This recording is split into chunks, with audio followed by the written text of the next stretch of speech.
What should I know about Veritasium? It was under the blood moon. I felt my heart come.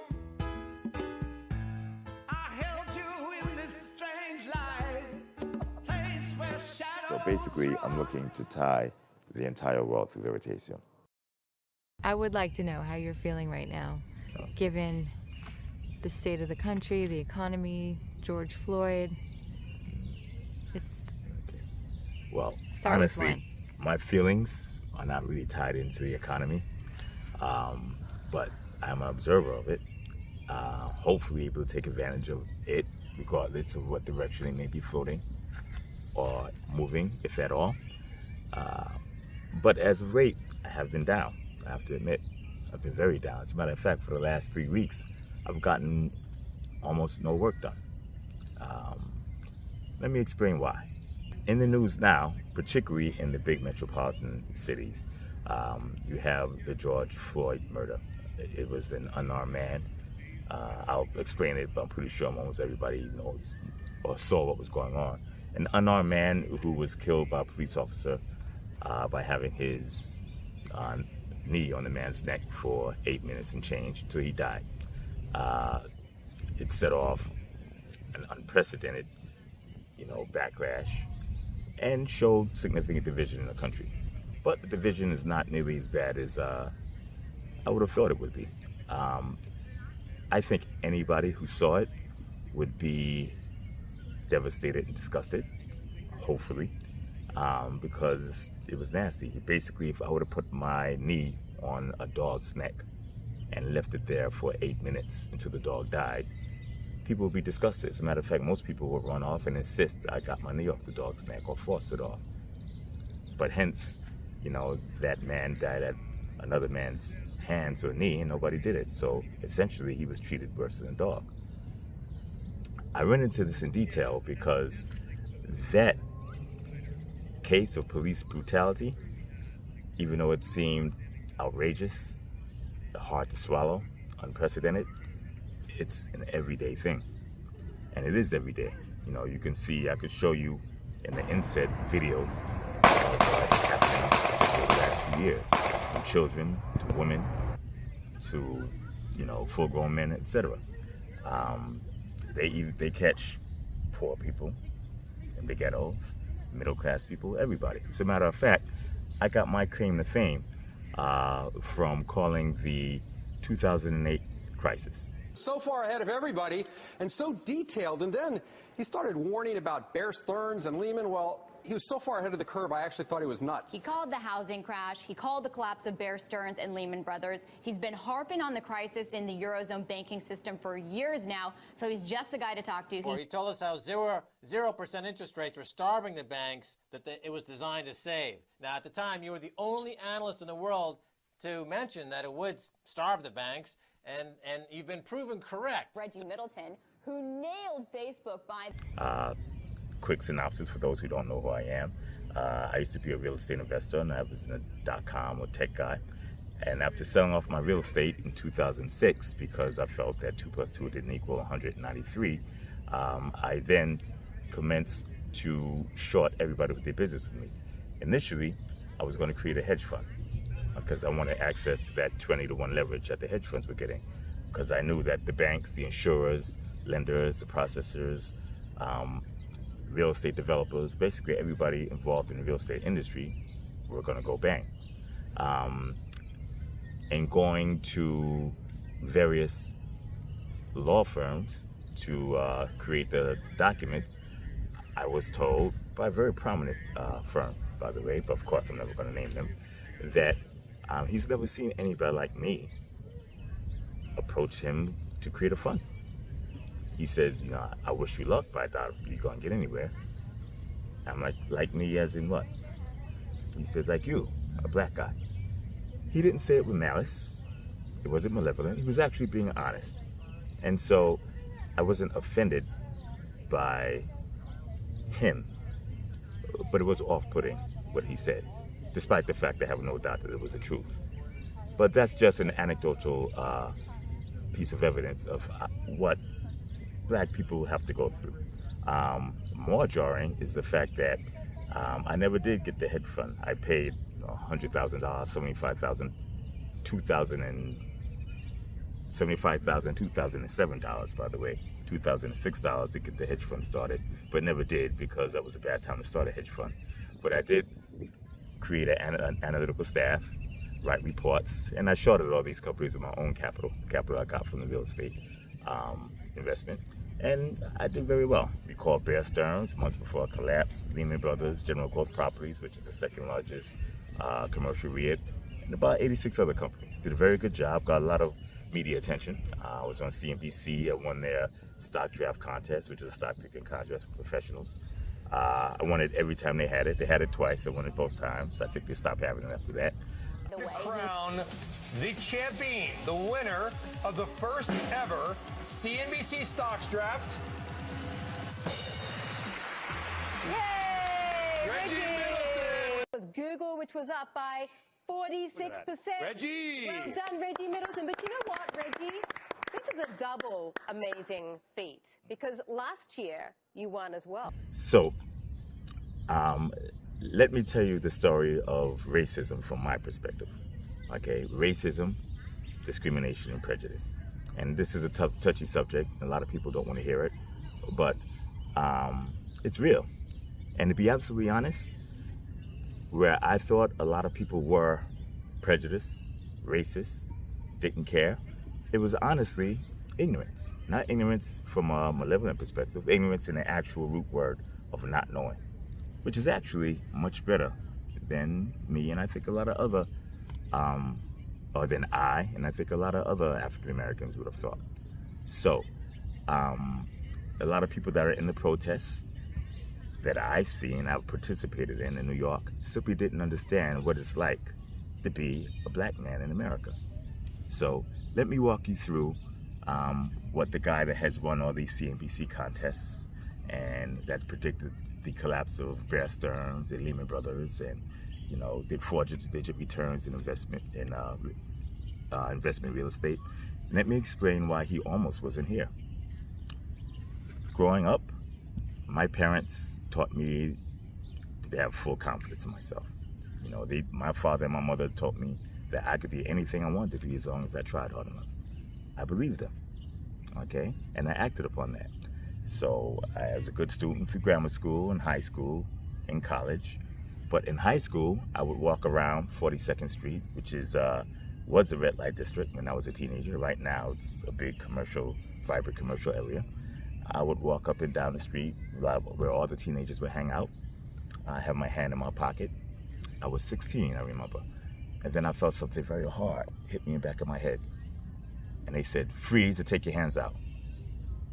So I did it, and it was a 12-gauge shotgun to the back of my head. 2 others came up with guns faced that way.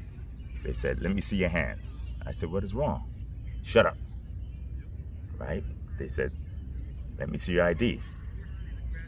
ID, I'm 16, I have a school ID. Okay? They looked at it and just walked off. That was the street crimes unit from New York. A specialist unit that dealt with allegedly crime, but they harassed young black males. And that was one of maybe 6 times I've had authorities pull guns on me. Okay? It happened in college, driving around. Okay, the DC police, I went to school in DC, HBCU, Howard University. I was told to get out my car. They wanted to search my car. I said no with a little bit of law that I knew. He harassed me.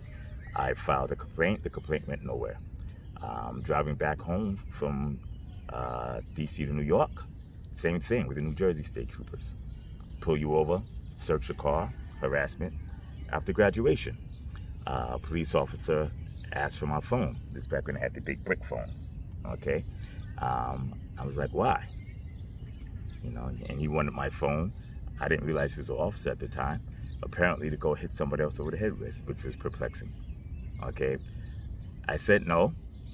I started walking out, and something just told me to turn around. When I turned around, someone had a gun facing me, fired 4 shots, okay? 1 shot went here, through my Sherlin coat. The other shot went here, 1 went here, and the other one right here. I can actually show you what happened. Point blank, okay? Large caliber bullet. Came in, went in here, and it came out my back. Can you see it? Mm-hmm. Yeah. Okay.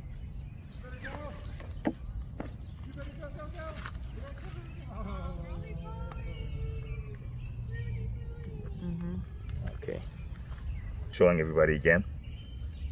A lot of people haven't seen what close-up large caliber bullet wound looks like. Yeah. Now you can. Okay. Blood splattered everywhere. Large amount of flesh came out. I wasn't aware of it, but the bystanders said it took me off of my feet, threw me back like 5 or 6 feet. Okay. The other police came, called this guy by name, told him to leave. By name. Okay. And I'm like, officer. He said, sir. He said, shut the, and I'm not going to use the expletive in case my kids hear this, but told me to shut the expletive up with the N-word. See, back when I was a child, they didn't call the N-word, they just said it. Okay. Then I was lucky enough to be brought to the hospital, which I was chained, handcuffed to the hospital bed. They stuffed the wound, fixed it, and I was sent off to jail and spent the weekend in jail. Okay. This was across the street from the NYU Law School in Greenwich Village. It wasn't in the projects. I didn't have any weapons. I was a college graduate. Never, had no record, no criminal activity, anything.